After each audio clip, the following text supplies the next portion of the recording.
le droit social, c'est une notion qui regroupe tout d'abord le droit du travail et ensuite le droit de la sécurité sociale.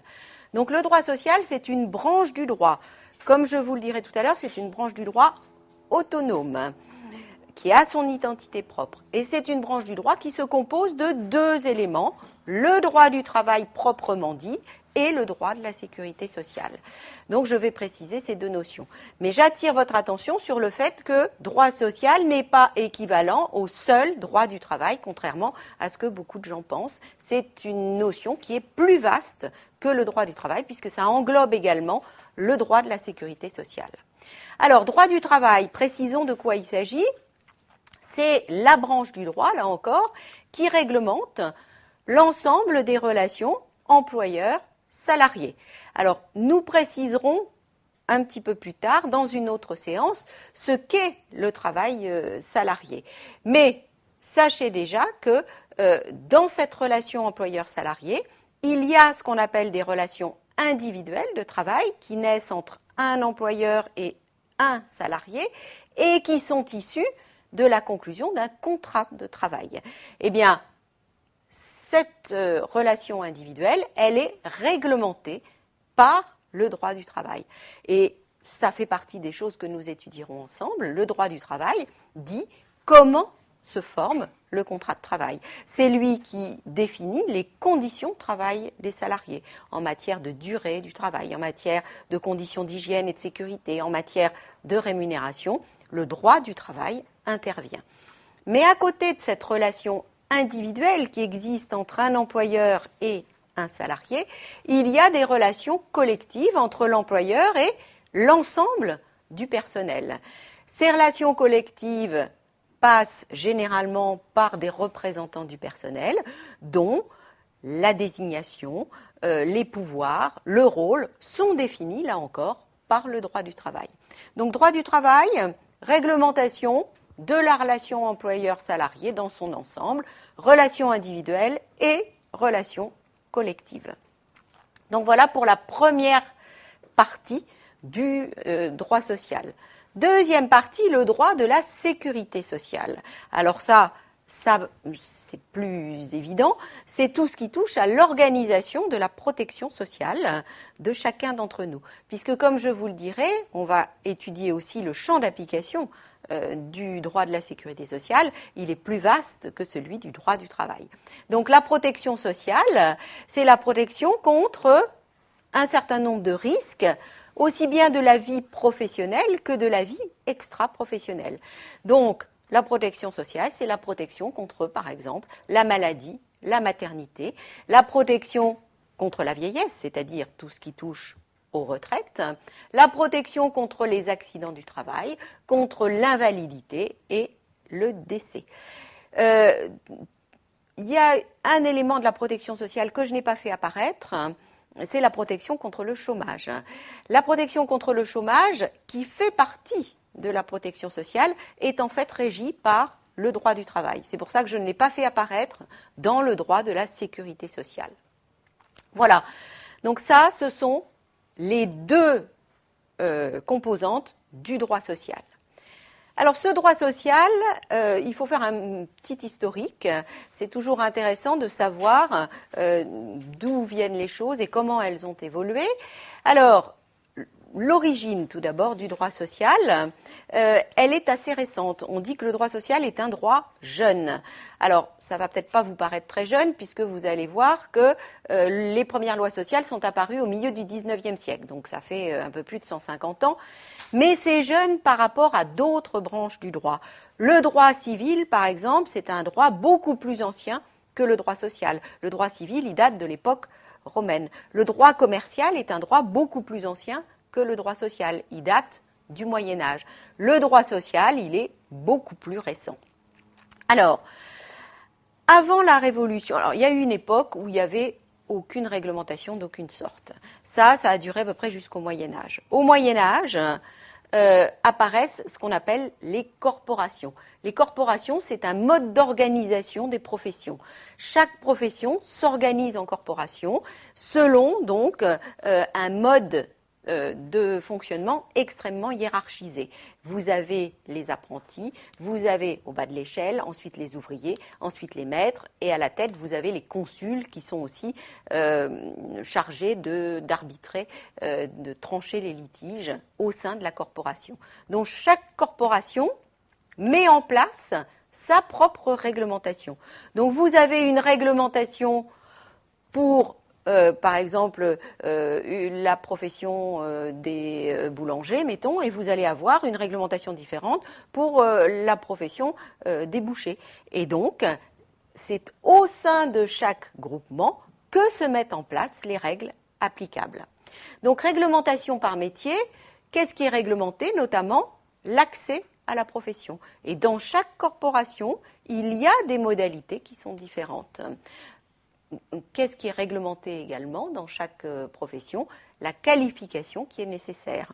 Et voyez, les apprentis, les ouvriers, les maîtres, il y a une espèce d'évolution de graduation. On passe par le stade d'apprenti où justement on acquiert une qualification qui permet de devenir ouvrier et ensuite la qualification là encore augmente, l'expérience arrive et on peut prétendre au titre de maître qui donne évidemment des avantages supplémentaires. Mais ça c'est au sein de chaque corporation.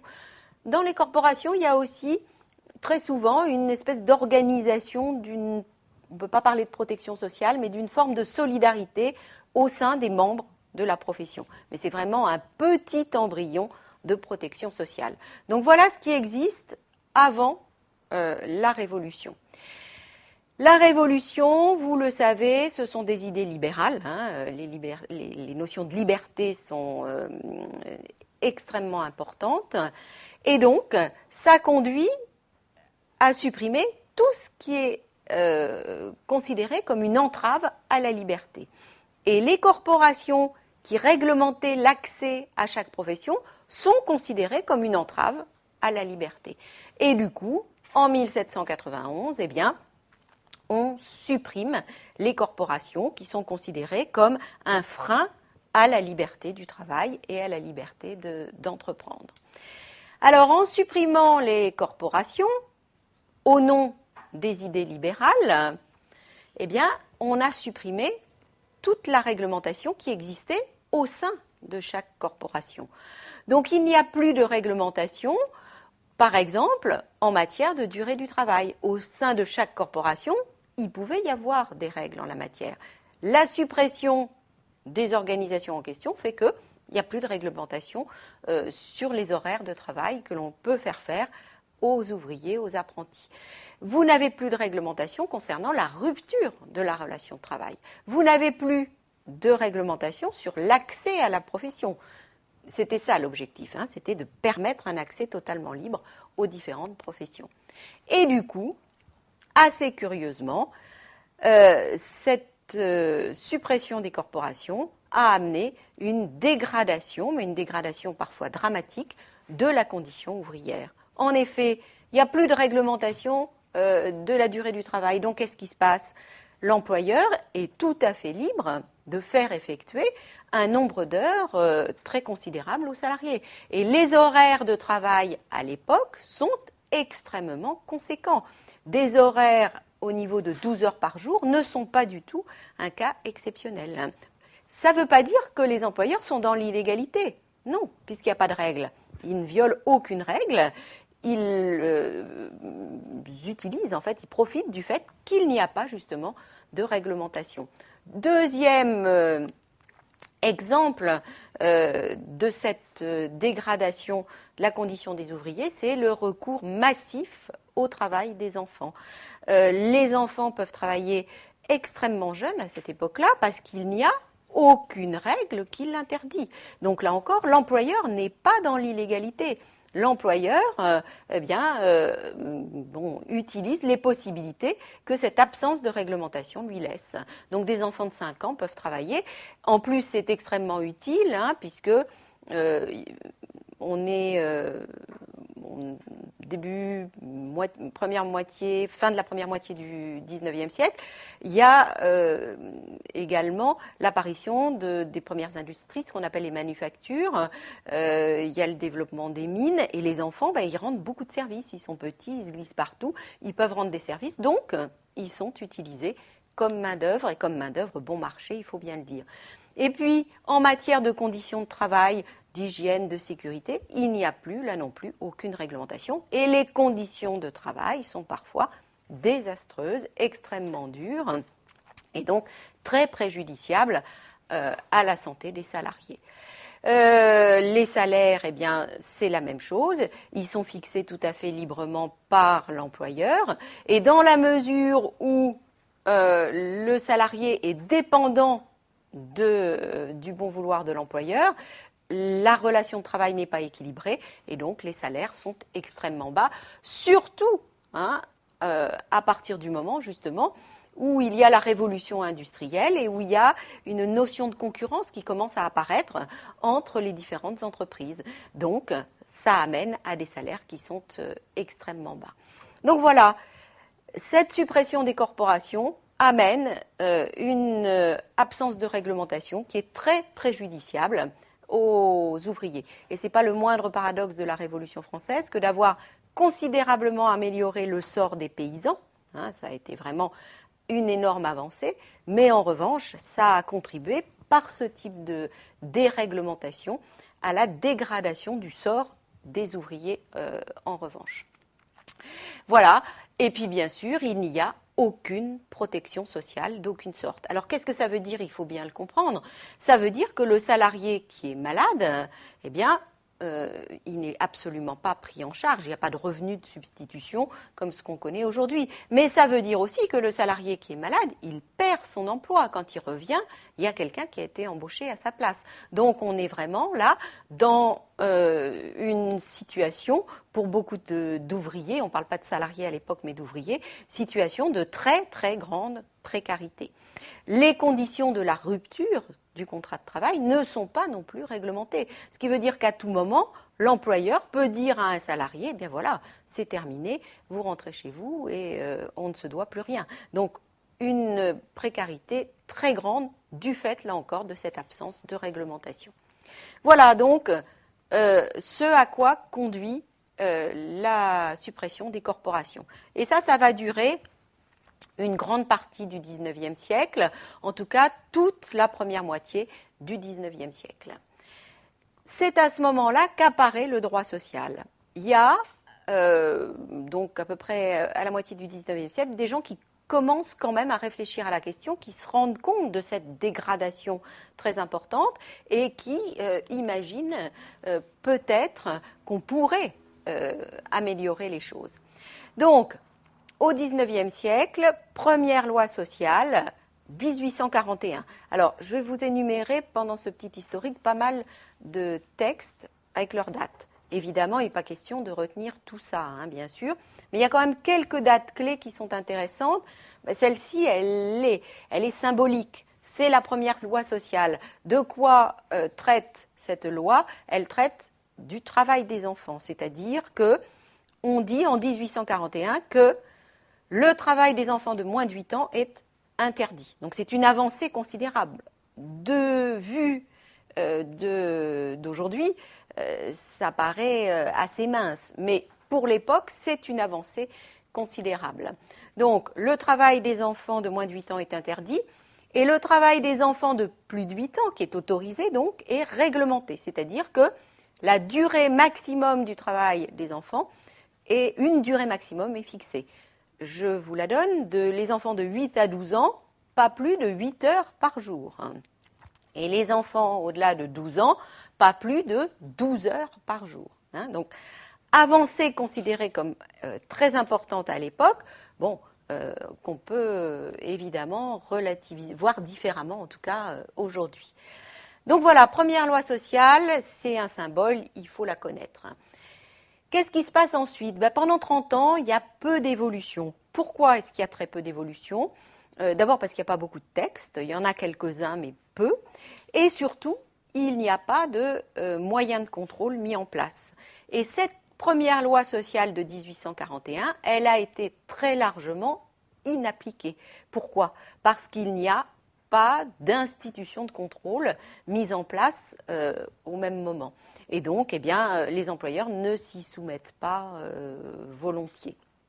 Il faut ajouter aussi que pour beaucoup de familles, le travail des enfants, c'est indispensable aussi, sur le plan purement économique. Donc là, évidemment, il y a toute une évolution qui prend du temps. Donc voilà, le corps, comme on dit, de l'inspection du travail ne sera créé qu'en 1892. Donc vous voyez, 50 ans plus tard, en attendant, alors il y a eu des petites expériences de contrôleurs, mais bon, 15 contrôleurs pour l'ensemble du territoire à partir de 1874, bon, c'est très peu et ça ne suffit pas. Et il faudra attendre 1892 pour voir la création de l'inspection du travail. Alors, peu d'évolution, mais quand même 2 textes importants qu'il faut noter. 1864, on supprime ce que l'on appelle le délit de coalition. Le délit de coalition, c'est le fait de se regrouper pour manifester, c'est le droit de grève aussi, qui donc n'était pas reconnu à l'époque, et on supprime donc cela. Donc c'était un frein, bien sûr, à des avancées sociales, parce que les salariés, les ouvriers ne pouvaient pas se regrouper pour revendiquer l'amélioration de leurs conditions. Et le deuxième texte, qui est peut-être encore plus important, c'est la loi dite Waldeck-Rousseau, du nom de son auteur, qui reconnaît la liberté syndicale. Alors la liberté syndicale, nous en reparlerons, ça consiste d'une part à pouvoir créer librement des syndicats en France, et ça consiste aussi à pouvoir adhérer librement au syndicat de son choix. Donc liberté de création de syndicats avec pluralité de syndicats et possibilité pour les salariés donc d'y adhérer tout à fait librement. Alors ça, c'est très important. Et c'est un petit peu la clé de ce qui suit, c'est-à-dire que c'est la liberté syndicale, la création des syndicats qui va permettre l'essor considérable ensuite du droit social qu'on va connaître notamment dans la première moitié du XXe siècle. Et les syndicats ont joué un rôle absolument déterminant. Alors, démarrage justement du droit social, deuxième phase donc, eh bien, c'est la première moitié du XXe siècle où là, il y a une succession de textes qui sont absolument fondamentaux.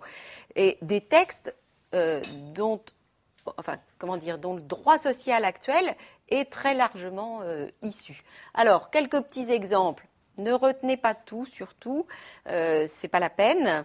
Le repos dominical, on aura l'occasion d'en reparler quand on parlera des congés. Eh bien, sachez qu'il a été institué en 1906. Avant, il y avait un repos qui était accordé par les employeurs pour des questions religieuses, mais ça n'était pas véritablement institué comme une règle. C'était laissé finalement au gré de l'employeur. 1910, et ça aussi c'est une date symbolique importante, pour la première fois on crée un code du travail. Un code, je vous le redirai, c'est un outil en fait, c'est une compilation de textes. On ne fait pas de code quand il y a très peu de textes. On fait un code quand on commence à avoir pas mal de textes sur une question. En 1910, eh bien, on codifie les règles du droit du travail. 1919, on réglemente la durée du travail. La journée de travail passe à 8 heures. Ça, c'est une avancée très considérable. Mais attention, 8 heures sur 6 jours par semaine. On est donc à 48 heures hebdomadaires. Ensuite, 1936, bon ça c'est très connu, 1936 sont les accords Matignon qui ont suivi le mouvement du Front populaire, qui est quelque chose qui est bien connu et qui crée, je suis allée un petit peu vite, les accords Matignon ont donné naissance, oui Aurélie, au premier congé payé, effectivement, et à la semaine de 40 heures. Donc là aussi, avancée assez considérable. On passe évidemment la période de la Seconde Guerre mondiale qui, ces périodes-là ne sont pas des périodes propices à des évolutions et au progrès social. 1945, création de la sécurité sociale. Ça aussi, c'est une grande date du droit social, donc qu'il vous faut retenir. Alors, ça ne veut pas dire qu'avant, il n'y avait rien. Avant, il y avait, c'était un peu des survivances des corporations, il y avait des métiers où on avait organisé une forme de solidarité, d'assistance mutuelle, mais c'était extrêmement disparate et extrêmement parcellaire. Et donc, l'objectif de la sécurité sociale, c'est de rendre ça universel en quelque sorte, c'est-à-dire de l'étendre à toute la population. 1945 aussi, création des comités d'entreprise dont nous parlerons longuement, qui jouent un rôle important de représentation du personnel. 1950, grande date aussi du droit social, création du SMIG. Alors ça n'est pas une erreur de ma part, hein, c'est le SMIG, salaire minimum interprofessionnel, garanti, qui deviendra plus tard le SMIC, salaire minimum interprofessionnel de croissance. Voilà donc pour ce démarrage du droit social, on va dire, pendant la première moitié du XXe siècle. Qu'est-ce qui s'est passé ensuite ? Eh bien, il y a eu plusieurs phases différentes. Il y a d'abord la période des Trente Glorieuses. Donc ça, vous savez ce que c'est si vous avez fait un petit peu d'économie. Donc les 30 Glorieuses, c'est 30 années pendant lesquelles, justement, l'économie a été florissante, plutôt même très florissante. Eh bien, à cette période-là, et on en reparlera tout à l'heure, eh bien, le progrès social s'est accéléré. C'est-à-dire qu'il y a eu des avancées assez considérables liées, justement, à cette période économique propice, puisqu'il y a un lien entre les deux, entre la situation économique et les avancées sociales. Alors, 1956, les accords Matignon, enfin à la suite du Front populaire en 1936, c'est 2 semaines de congés payés qui avaient été accordées. 1956, une 3e semaine de congés payés. 1967, création de l'ANPE, Agence nationale pour l'emploi, donc qui est une forme de prise en charge des demandeurs d'emploi, ce qui donc ne s'était pas fait précédemment. 1967, la participation devient obligatoire. Alors, elle ne devient pas obligatoire dans toutes les entreprises, dans certaines seulement, c'est toujours le cas aujourd'hui. La participation, pour être tout à fait clair et que vous me suiviez bien, c'est la participation des salariés au résultat de l'entreprise. C'est-à-dire que lorsque l'entreprise dégage un résultat positif, un bénéfice suffisant, on reverra toutes ces règles-là ensemble, eh bien, les salariés doivent pouvoir en profiter. Ça, c'est une idée extrêmement novatrice en 1967. Idée qui a mis du temps à faire son chemin, les règles ont beaucoup évolué en la matière, mais voilà, ça date de 1967. 1968, à la suite des événements très connus, création des délégués syndicaux. Jusqu'à cette date-là, les syndicats, qui peuvent se constituer librement, n'ont pas véritablement de place installée au sein des entreprises. La création des délégués syndicaux leur donne beaucoup plus de pouvoir, évidemment, puisque les délégués syndicaux sont dans l'entreprise. 1969, 4e semaine de congés payés. 1971, une loi fondamentale sur la formation professionnelle. 1973 et 1975, nouvelle réglementation du licenciement, mais réglementation d'ensemble. Avant, il y avait des règles concernant le licenciement, mais c'était assez dispersé.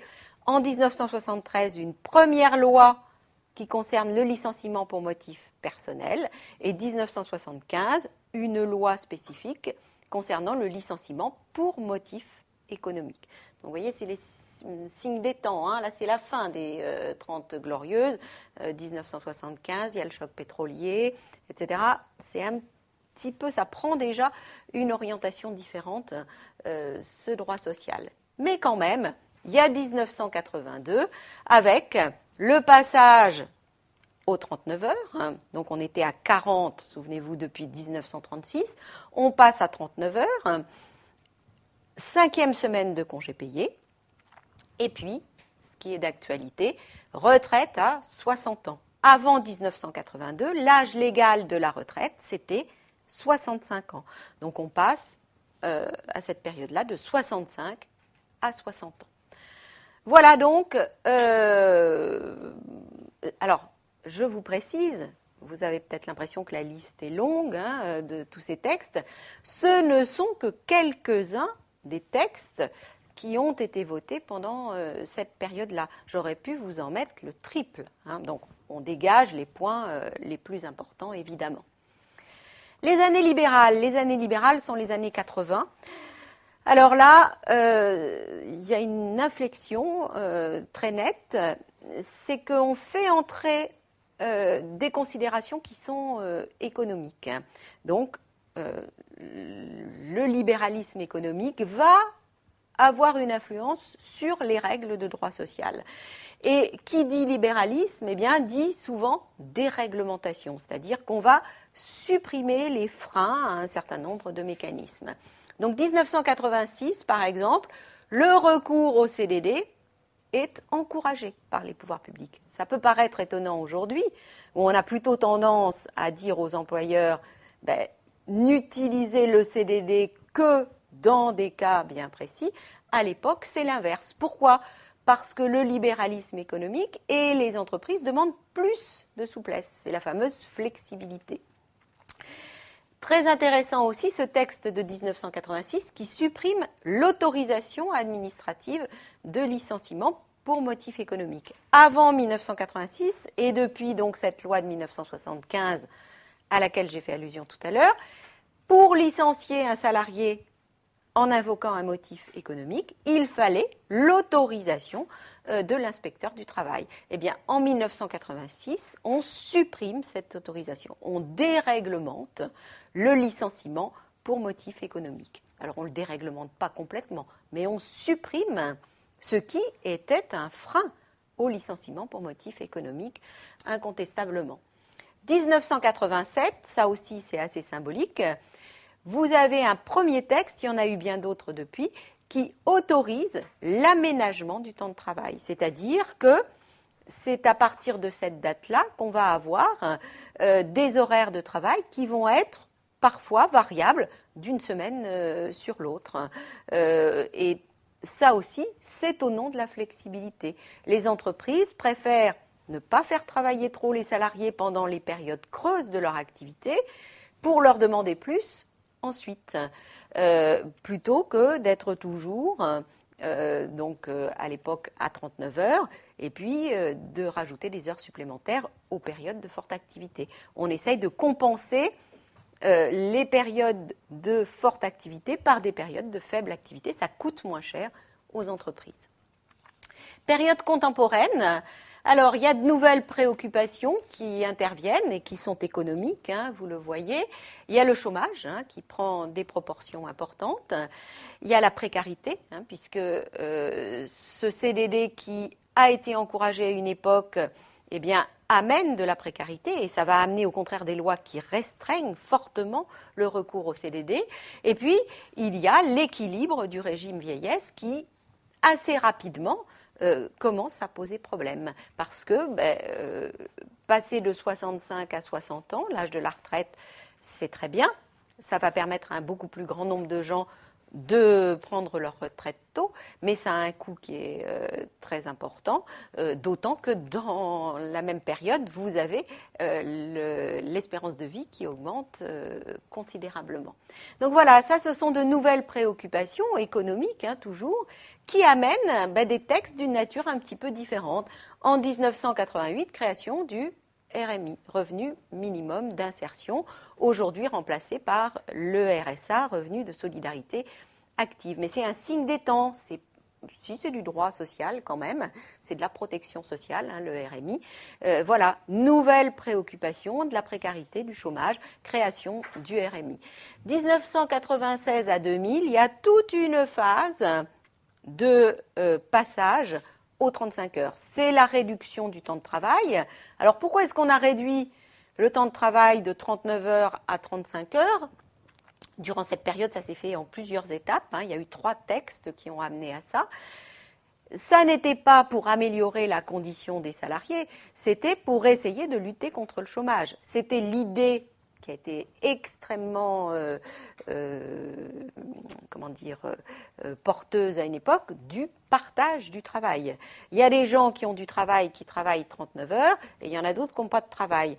Donc on réduit de 10% la durée du travail des uns, et ça permet de créer 10% d'emplois en plus. Alors, voilà ce qui a conduit aux 35 heures. Le problème, c'est que de la théorie mathématique, du calcul mathématique à la réalité, il y a évidemment un passage qui n'est pas aussi évident que ça.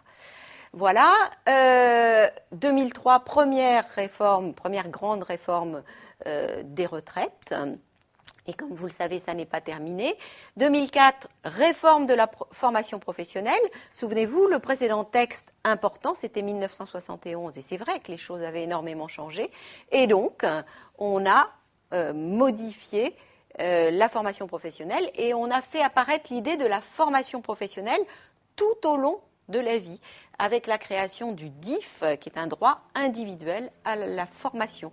C'est-à-dire que chacun des salariés accumulent un certain nombre d'heures de formation au cours de sa carrière professionnelle. Chaque année de travail donne droit à un certain nombre d'heures de formation. C'est assez lié aussi à l'évolution économique et à l'évolution des techniques. Il est évident que quelqu'un qui a commencé sa carrière professionnelle il y a 30 ans, dans un domaine un petit peu technique, il se peut qu'il ait besoin d'une petite remise à jour régulièrement, et c'est l'idée du DIF. Avant, il existait déjà le CIF, qui est le congé individuel de formation, mais qui ne répond pas tout à fait aux mêmes objectifs. Ça aussi, c'est à votre programme, et nous en reparlerons.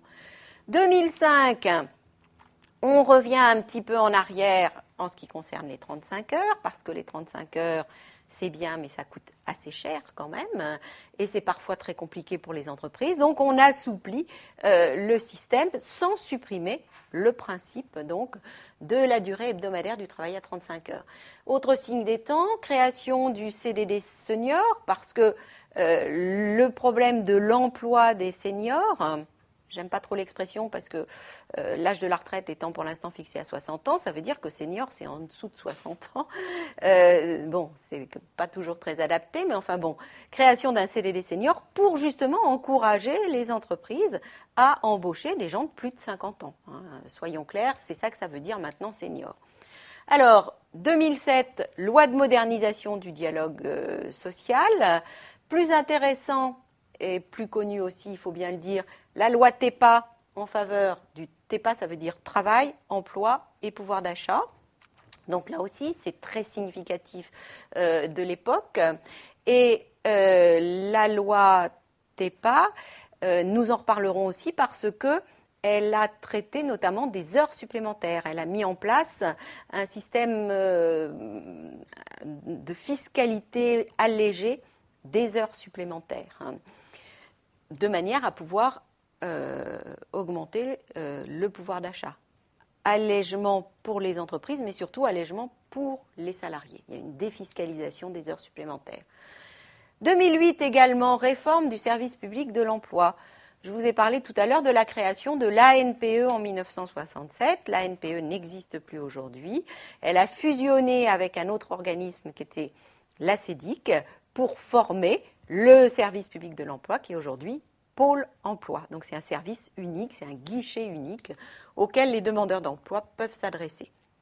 Et puis, la loi dite de modernisation du marché du travail qui a mis en place le RSA, donc revenu de solidarité active qui remplace le RMI et qui a mis en place quelque chose qu'on retrouvera également qui est la rupture conventionnelle homologuée par la direction départementale du travail. Donc c'est un nouveau mode de rupture du contrat de travail qui est donc extrêmement récent. Et puis 2008 encore, très important, ça fait l'objet d'ailleurs d'une question cette année à l'examen, modification des règles de représentativité. J'ai fait une petite erreur, là, ce n'est pas les règles de représentativité des salariés, c'est les règles de représentativité des syndicats. Et donc, la question n'avait pas été retouchée depuis très très longtemps. Et en 2008, il y a une réforme qui a été adoptée de manière à ce que les syndicats qui représentent les salariés au sein des entreprises et lors des élections qui se présentent et qui négocient au nom des salariés soient véritablement représentatifs de la collectivité du travail. Voilà donc les textes importants qui sont intervenus récemment. Donc vous voyez que par rapport à tout ce que je vous ai cité comme texte dans la première moitié du XXe siècle, il y a véritablement une inflexion. On n'est plus tout à fait dans la même logique.